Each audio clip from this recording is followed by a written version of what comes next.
எனக்கு புரிய மாட்டேங்குது. நீ என்ன தைரியத்துல சுத்துற? அதுவும் நான் சத்தியமா உங்க அம்மாவெல்லாம் நான் அவ்ளோ நம்புனேன்டா. நான் அவங்கள என் ஃபேமிலி மாரி பார்த்தேன்டா. நான் வந்துட்டேன் சரி.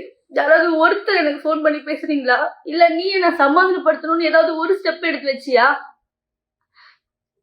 உட்கார்ந்துட்டு ஒரு இதுல இன்டர்வியூ குடுத்துட்டு இருக்க. என்கிட்ட பேசுறா. என்கிட்ட பேசுனியாடா நீ அப்போ?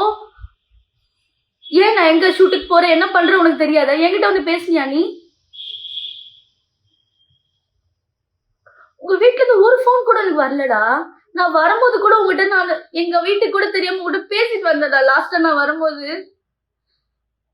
எப்படிடா உனக்கு இப்படிலாம் பண்ண தோணுது? நீலாம் மனுஷனே கிடையாதுடா. என்னது? எக்ஸ் ஒய்ஃப் சொல்லக்கூடாது. ஓ ஒய்ஃப் நானு. டேய் நீ வேணான்னு சொல்லிட்டுனா நான் டிவோர்ஸ் வரைக்கும் வந்துட்டு இருக்கேன். என்ன ஆனாலும் பரவாயில்ல, இது என்ன எக்ஸ்ட்ரீம் போனாலும் பரவாயில்ல, என்ன ஆனாலும் பரவாயில்லன்னு சொல்லிட்டு நான் இப்போ வரைக்கும் அதுக்காக ஃபைட் பண்ணிக்கிட்டு இருக்கேன்டா. நீ வேணான்னு சொல்லிட்டு நான் ஃபைட் பண்ணிக்கிட்டு இருக்கேன். உனக்கு அது தெரியுதா? எனக்கு நீ வேணாம். எனக்கு உன்ன பிடிக்கல.